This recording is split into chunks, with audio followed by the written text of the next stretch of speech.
and welcome to Týrcast 23. My name is Harry Johansson. I am the guitar player and singer of Týr, and I am in Prague. Gunnar Thompson. I'm in the Faroe Islands, and I'm still the bass player as far as I know. Of the Bentoir, and I'm the drummer. I'm Tad, sitting in Budapest. And I'm Hans, guitar player, and I am in the Faroe Islands. We put out these episodes retake. This is the 7th episode of our second season. We put out these episodes on the 7th and the 22nd of each month at 17 Central European Time. You find this on YouTube mostly, but also on Spotify, Apple Podcasts, Google Podcasts, and Buzzsprout. If you want early access to this and some other nice exclusive material, you can find it at patreon.com/Týrband. About last episode, we were talking about the new Iron Maiden album. The infamous Senjutsu. episode. Yes.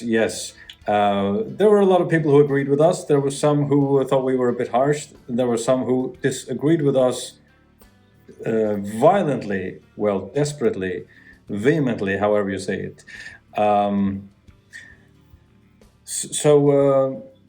We've been talking about that, and I've been thinking about that a bit.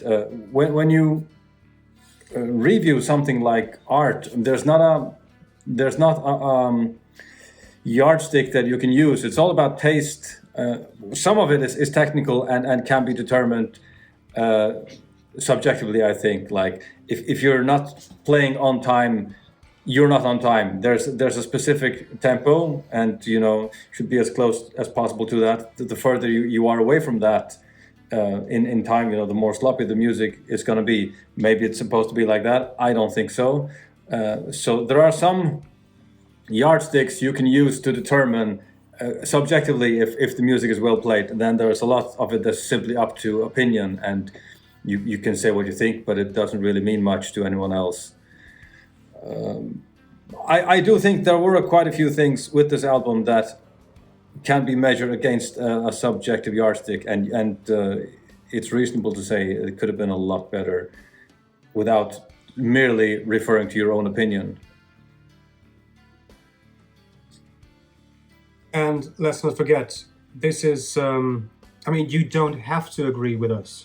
This is our, our listening experience.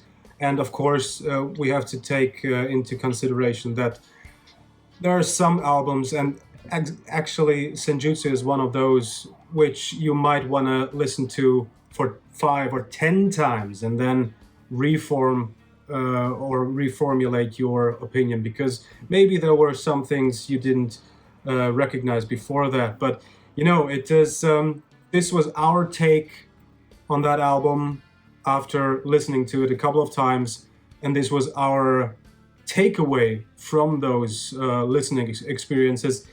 And let's not forget that we, three of us at least, grew up on the early, the classical albums of Iron Maiden, and it is quite different from those. Maybe it's just not our vibe anymore. This kind of new version of Iron Maiden.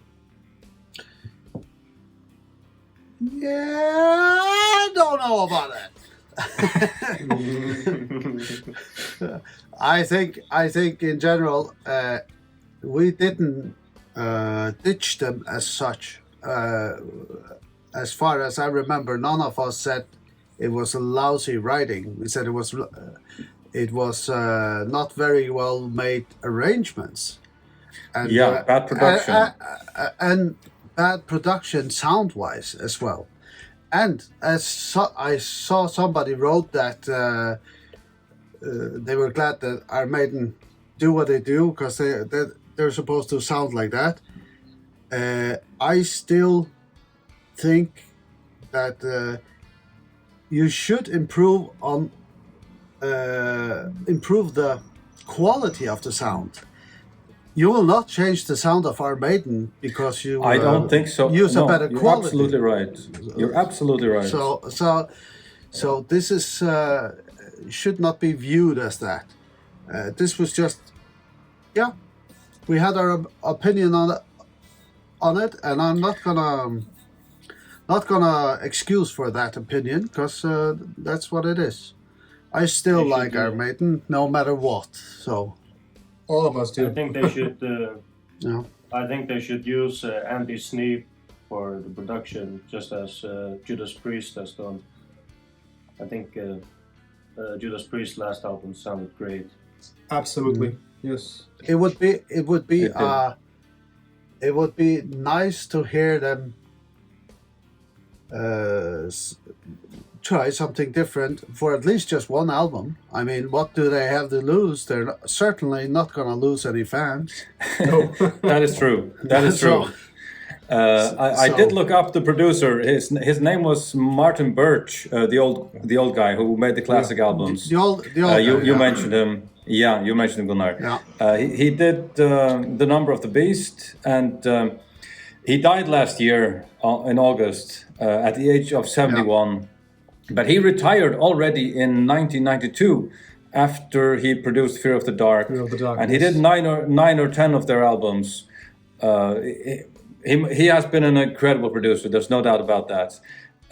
He said about himself that he didn't consider himself a super technician, and what he did, he found pretty simple. But the fact that he was used to the bands that he worked with helped him know instantly what they wanted, or even what they can achieve, even if they don't realize it deeply or clearly themselves.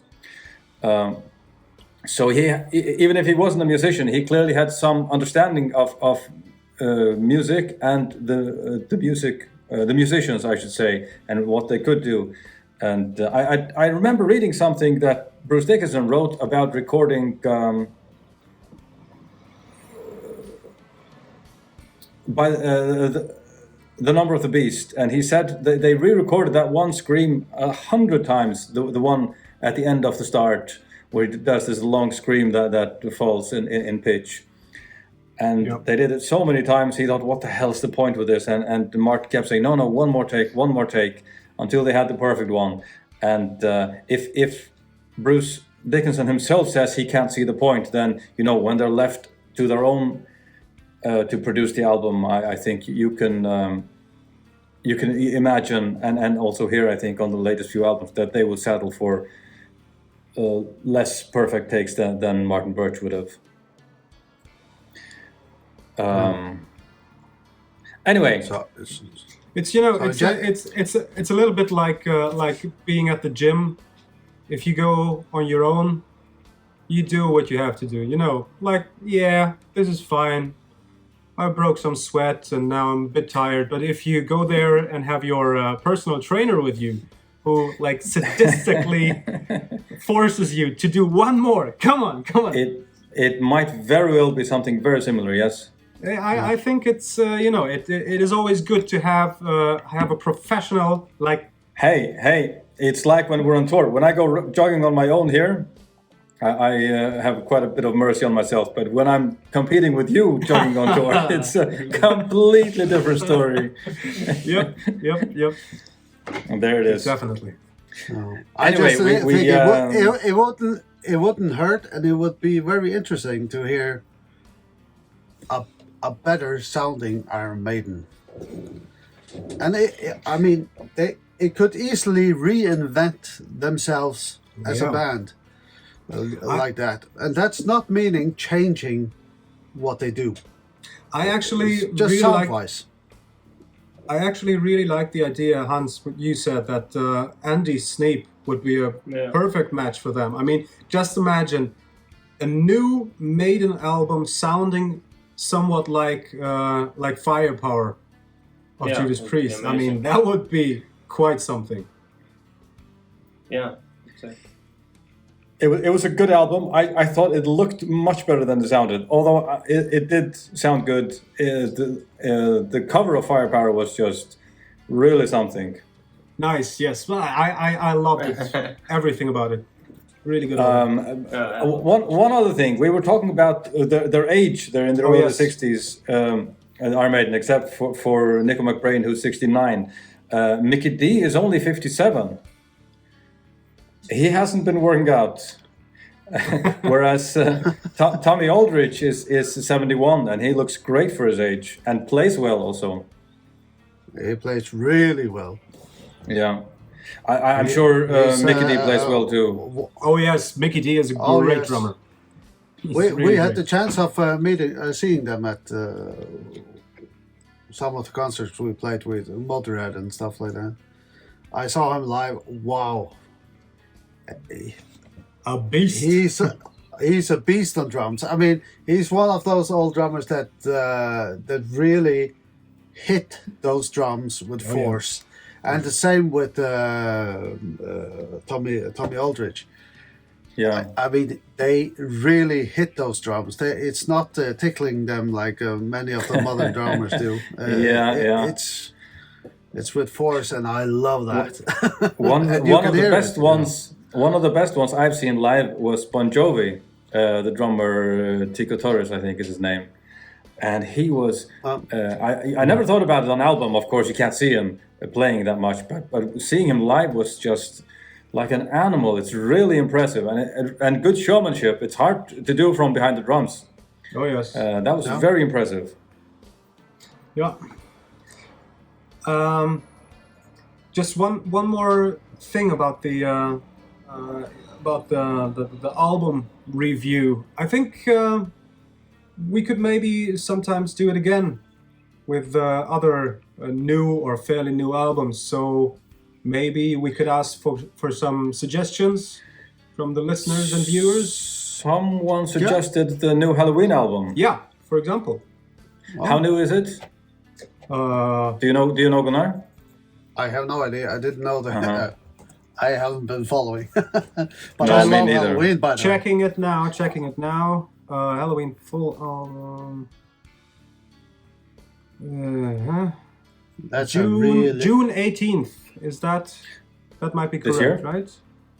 Yeah, might be. Self-titled this- 16th studio album. Yes, released on June 18th, 2021. That's fairly Amazing. new. Maybe we should give that a listen maybe. And, Yes, let's do that. What's the try and name go of over it. What's the name of the album? It's self-titled. It's Halloween. Halloween. Okay. Yeah. Is that with is Kiss gone there as well? Aren't they all back? Yeah. Kiss and I- Kai Hans, huh? Yes, both, I think. Yes. Really? Okay. Yeah. So they're crowded. Yeah, it's like Slipknot, like 11 people or whatever. I mean, No, it's only 9. Michael Kiske, Oh. he's a phenomenal singer. Yeah. And Yeah, he was actually considered when Bruce Dickinson left the band.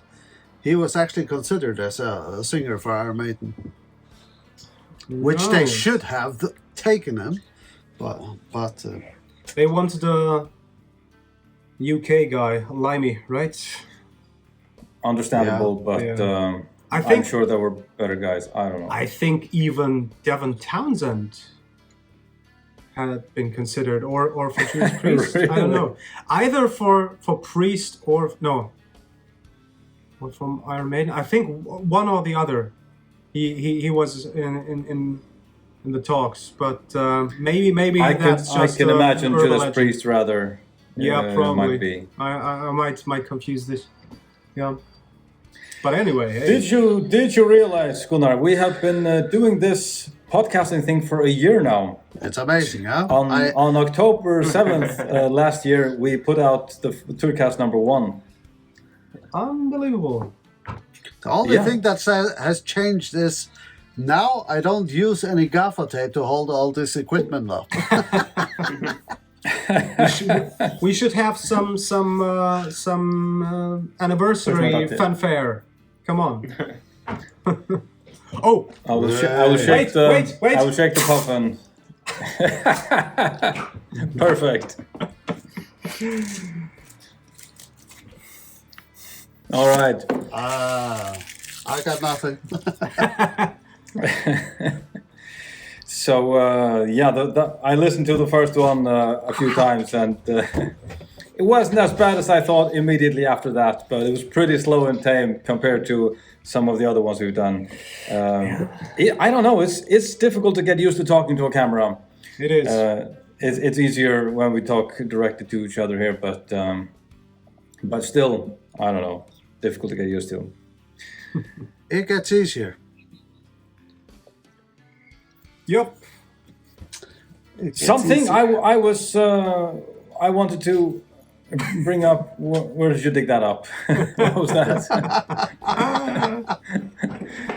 Always disrupting anything. What you saying, honey? Speaking of, I have actually.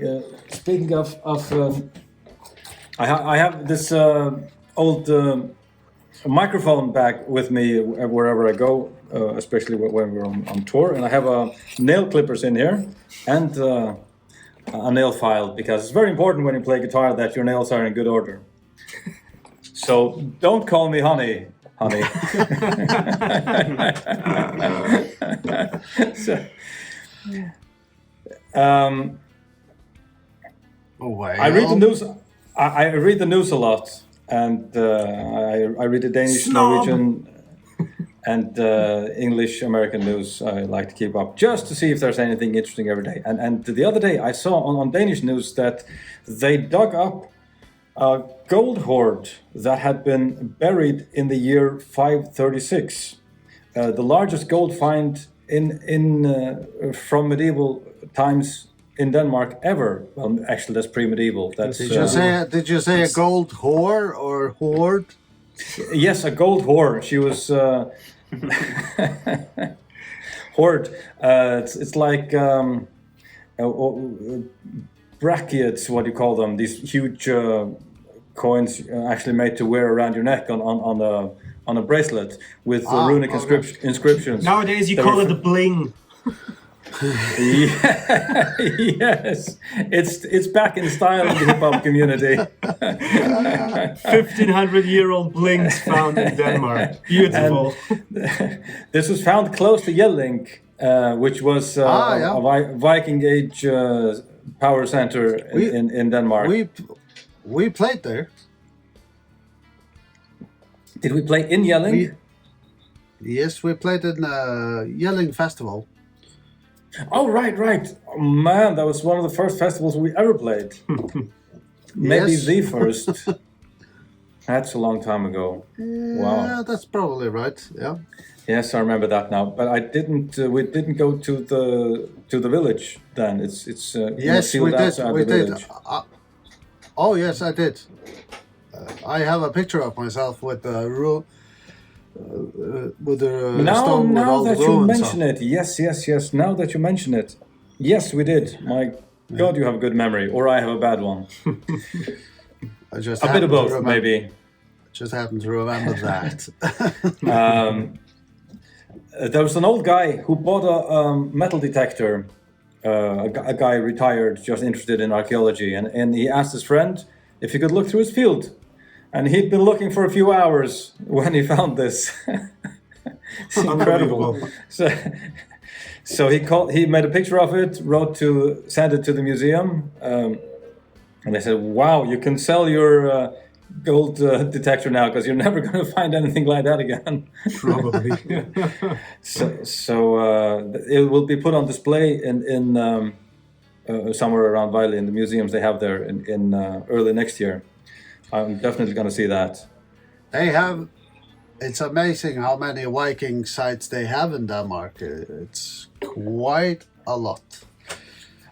Yeah, it's very impressive. I think probably the most, maybe even only Sweden can match the number, but it's definitely a lot in Denmark. I think Sweden has more runestones.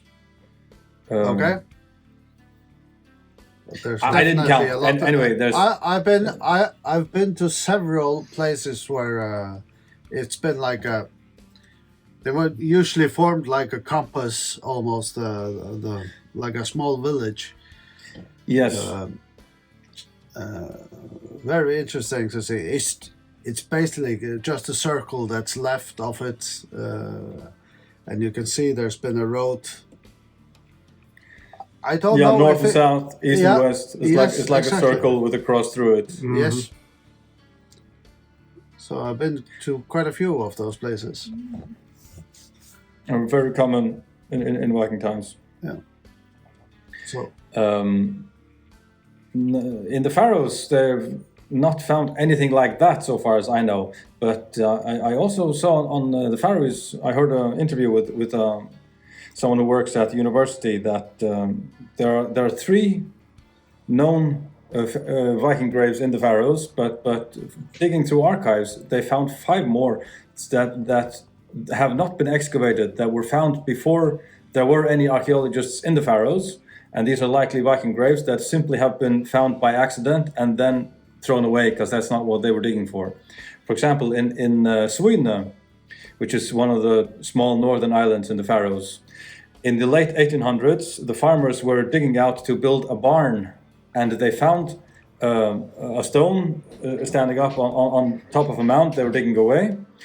And under that, they found a boat that was overturned, and under the boat, there was a dead body, and most likely a Viking age grave. They were making a barn, they threw the scrap away. Catastrophe. But they did notify someone who, I don't know how this information came to the university archives, but there it is, you can read, and there were 4 more of these instances where they have found something that is probably invaluable archaeological finds that were simply thrown away because there was no one to do anything about it.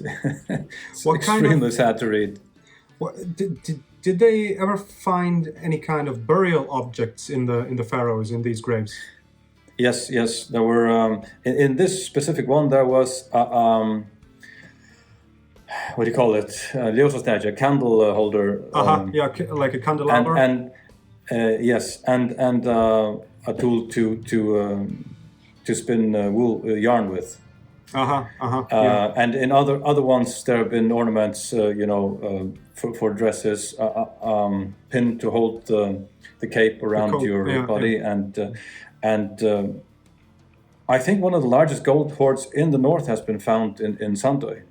Ah, okay. Where that's one of the ones that is actually being excavated at the moment. Whenever they have money, it's by the graveyard in Sandoy. And there was, as far as I heard, there was a factory of some kind there, probably for fish or bird or some hunting products that they were selling, and became immensely rich on it, probably exporting it back to the mainland. But they found a huge gold hoard there. Mm-hmm. As far as I know, the largest one in Scandinavia or the Nordic countries. No animal bones? There have been found animal bones. I'm not sure if they were in graves. Mm-hmm. No, it's just it's very, very interesting one. Last year, well, actually in the last 18 months, as you may know, I translated a lot of archaeological stuff for the Hungarian National Museum, and a huge volume of graves and like a graves catalog from the 8th, 9th, and 10th. No, sorry, 9th, 10th, and 11th century found within the Carpathian Basin, and there was one. Well, of course, there were many very interesting graves, but there was one grave of a little girl, probably around 10 years old when she died, and she like had a whole petting zoo in her grave, like several small boars, like piglets, mm-hmm.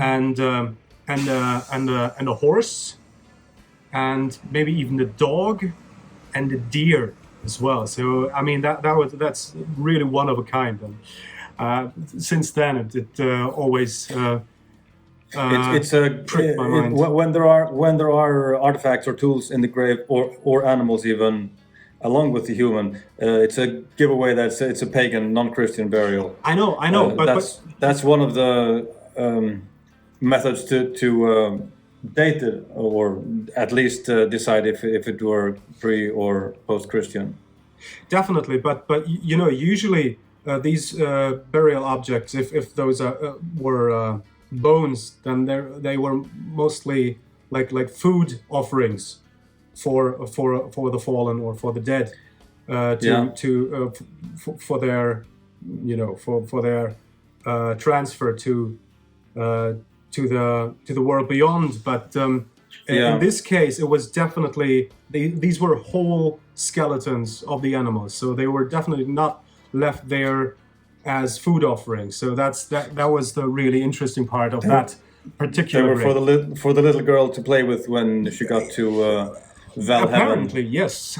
Well, or somewhere else. Wherever they went back wherever then. they went, yes. Do they have any idea what kind of people these are? What religion they had? Anything? I don't really remember. I think that was an Avar's grave of the Avars. They were living before the Hungarians reached the Carpathian Basin.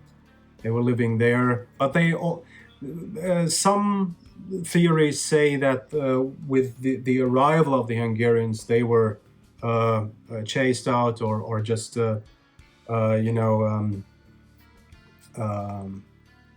assimilated. But there are some other theories that they coexisted for a short time.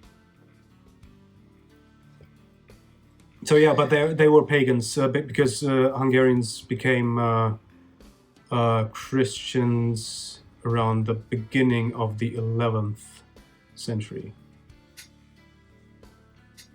Heathens. Even the Faroes were Christian by then. Goodness gracious me. What were you doing? Anyway, these finds in Denmark are, the experts think they were most likely an offering to the gods, the way they were put down and found.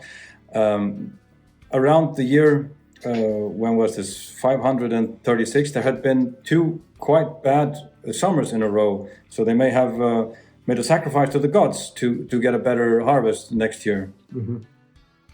So I was thinking, after this, I'll go out, put my guitar on the ground and see if next summer is better for touring. If not, I'll dig it up again and dust off the... But don't offer the good one. Don't offer the good one. Offer the Ibanez as a first one. What's a sacrifice if you don't give something up of meaning? I mean, isn't that the definition? Surely the gods can tell if you're serious or not. You're not going to fool them. True. So we have some questions, unless you have more to add to this archaeological and cultural exchange. Gunnar? Let's hear the questions. Let's just go to the question, please. First question comes from Jennifer. Oh, it's almost all her questions here. Goodness gracious me. Here we go. She caught our live Q&A, almost live. She laughs when I said it's rare to meet a Gaelic speaker. I don't think I've ever met one, honestly. She says it's rare when she didn't meet one. She's not a native speaker, but she has a bit of Gaelic. She loves it when we talk about languages. I love it when people love when we talk about languages. I guess she lives in Scotland when she has some Gaelic and meets Gaelic speakers every day. Probably. I've never met one. Have you? Not that I know of. I mean, I've been plenty of times to Scotland, but there was one guy. I may have met one unknowingly. Yeah, there was one guy. Well, we played with a band who sang in Gaelish. So. Which band?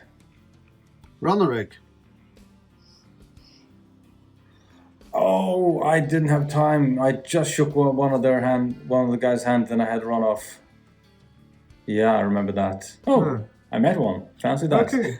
Yeah. I don't know if they speak Gaelic, but at least they sing in Gaelic. Gaelic, Yeah, whatever you call it. at least one. At least the singer must know some They Gaelic. sing in Gaelic. Okay, I'll just take over, Gunnar. Thank you. So Yeah. one time we were on a very long hike in Scotland, and we stopped by at the pub in a small village, and one of the local drunks just came over and was asking, "Where are you lads heading?" "Ah, to Fort William." "Ah, don't say that over here. We'll like it if you say the English name. It's Angariston." Angariston. Okay, so he told us the Gaelic name of Fort William. So maybe he was a Gaelic native as well, but I don't know. I will never know. Go back, ask him. I will. He was nice. He paid all our drinks that night. So, cheers, man. The Scots are incredibly friendly. Yes, they are. You've not been to Scotland, Hans? Never. We have to take you there. Oh yes. I have pretty much only been in Denmark and the Faroe Islands. And Germany. Yeah, in Germany. And And Austria. Yeah. And Czechia. And too. Jennifer asks, how's the hill walking challenge going? I was on the highest place in Czechia. You can see it on my Instagram. Śnieżka is the name of the mountain. It's on the border between Czechia and Poland. You can drive there from the Polish side, and you can only drive a very short part of the way on the Czech side. I don't think it's even close to the highest point in Poland, though. So they have much higher mountains, I think. Of course, in the Tatra. If I'm not mistaken. Yeah. It was a very hard walk. I'm a little bit out of shape, but it was quite hard. I have to say, I did not have the time. I'm sorry. I flunked out of this challenge, but I will do it in the next couple of weeks. I promise. Well, it's the same. I don't have nor do I have the time, and the weather has been pretty darn shit lately. So, but I am gonna go to the highest mountains here. So, that's for sure. So I only have my hopes on Hans now. I had the time and the weather wasn't that bad, but I just didn't go. I should probably do it. You should. It would be embarrassing if Gunnar did it and you didn't. Oh well. Maybe this upcoming week. Maybe. And I'm so looking forward to it. Wow. The best thing would be, Gunnar, I'm sure you're gonna forget to make a picture or a video or anything. Yeah, you just went I'm up. sure I'm sure when I get up there, I should have brought my phone. Call me before you go. I'll remind you. Yeah. Oh well. Jennifer has a few more questions. One more question here. What's a really good new album you've heard recently? I Huh? will. Once again? What is a really good There's new some- album you've heard recently? Oh. I have actually two albums I would like to mention. One is I think they're from England. Earn, like not earn money, but earn. You put ashes in. The album is called Serpent and Spirit. It's quite nice, and the newest album of Sorcerer, Lamenting of the Innocent. It's a quite nice doomy record. Very good stuff. Both of them.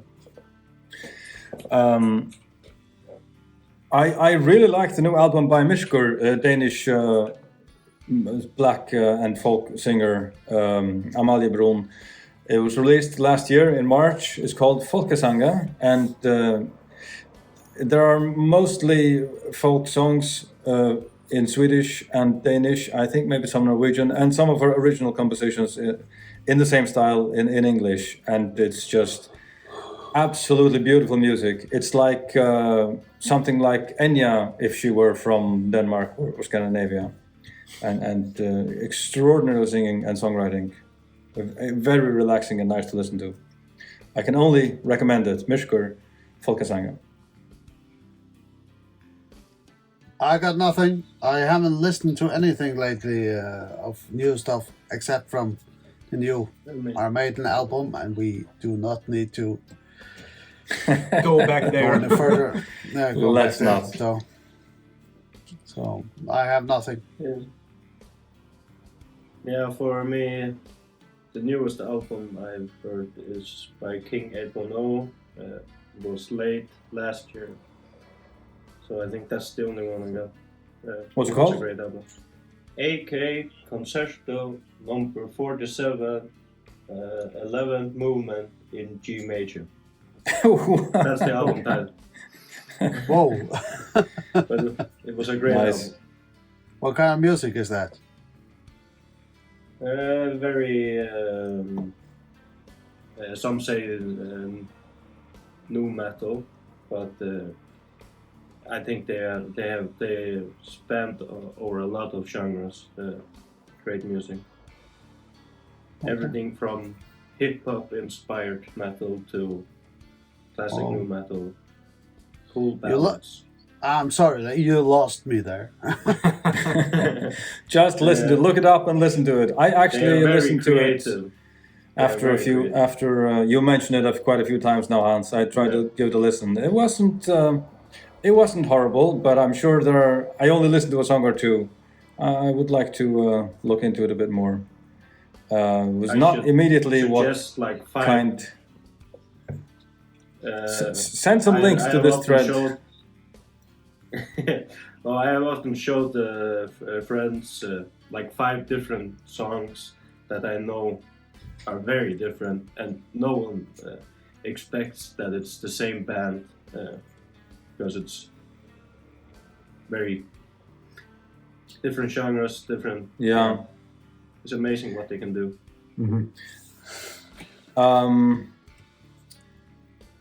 Next question here is or comment is from Peter Glanville. He says, I totally agree on the new Iron Maiden album. Just sounds like some leftover stuff that didn't make it to their prior 4 albums. Love Iron Maiden, and actually I am the lead singer of an Iron Maiden tribute band called 2 Minutes to Maiden. That's a shameless plug. Just sounded cliched and predictable. We shall not be playing any selections from this one. So there's one at least who I think we can say is a connoisseur of Iron Maiden and agrees with us. Let's not talk more about that. Olaf Harðardóttir asks, to the string instrument players, what material are your strings? What material of strings do you prefer? What are guitar strings made of? Cat intestines. You beat me to it. No, Steel? we use Stainless steel, I guess. We use sheep and Nickel. whale intestines. No, it's just nickel wound steel. So steel, and the wound strings have nickel around them. I don't think there's much to choose from. I never really thought about it that deeply, precisely what it's made of. But it's not like you have a lot to choose from. Legering? I don't know. No. I could look it up. Like the German Legierung. Legierung, yeah. Yeah. Well, I can tell the Czech word. it's a mixture of metal with nickel in it. That's it. Alloy. Oh, Yeah. yeah, alloy. There was. So nickel alloy, I guess. It's hard to say what they put in it. It's not something you choose from. Like you don't, when you buy strings, you don't say I would like some with less nickel or more stainless steel or anything. It's just as far as I understand it, there's one recipe for guitar strings and everyone uses the same. No. You can get Not really? With different stuff. I'm sure you can get something because some people are allergic to nickel, as am I. And I'm sure you can actually get something which does not contain nickel. Yeah. So. But what do I know? Probably more than me already. Next question comes from Faroe. What on earth kind of name is that? It could be Icelandic, could be made up. How would you compare guitar playing style of Heri, Hans, and Terje when it comes to soloing and writing?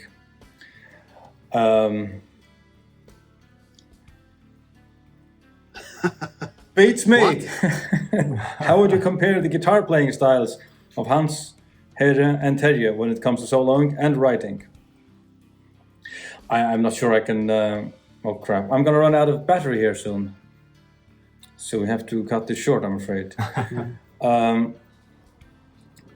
My style is very classical, at least when it comes to songwriting and soloing, I guess. I never improvise. I'm quite bad at that. That's I my only style. improvise on solos. I improvise until I have something that I like. Then, after you have that, will you play the same solo every time? Yeah.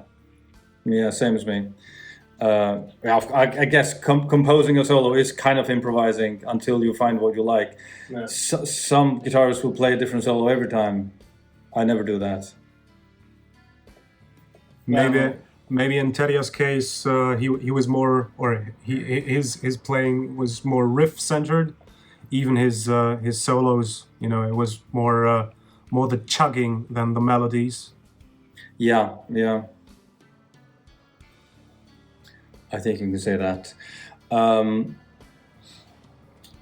sorry, I'm gonna have to rush this on before we have to stop. Shall we find a bandmate challenge for next time, or shall we leave the same challenge for all of you? Let's leave the same. It'll take a couple of weeks, but we're gonna same do it challenge. Yeah. All right. Well, then I'll ask everyone to please hit the thumbs up on this video. Kashing, and that really helps us.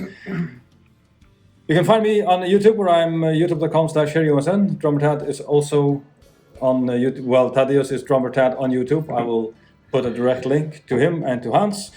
Gunnar is not on YouTube yet, but he will be soon. No. Remember when you said you would not go on Instagram? Yeah. Only took you like 18 years, so you'll get there, man. Yeah, we'll get you there. On Instagram, you will find Týr as Týr_official. You'll find us on Facebook, YouTube, and Twitter as Týrband. You can track us on bandsintown.com/Týr, and on TikTok you will find us at Týr_Faroe. We would like to ask you to listen to your favorite Týr songs on YouTube, here right on our channel, or on your favorite streaming platform. Please go to Týr.fo to get a CD, an LP, or some of our merch, and you can sign up to our newsletter there as well. If you want to ask us a direct question, you can go to patreon.com/Týrband and put it there. We will answer here in a Týrcast. We put out these episodes on the 7th and the 22nd of each month at 1700 Central European Time. Thank you, and hope to have you back here on the 22nd of October at 5 p.m. Central European Time. Ha det bra. Auf Wiedersehen.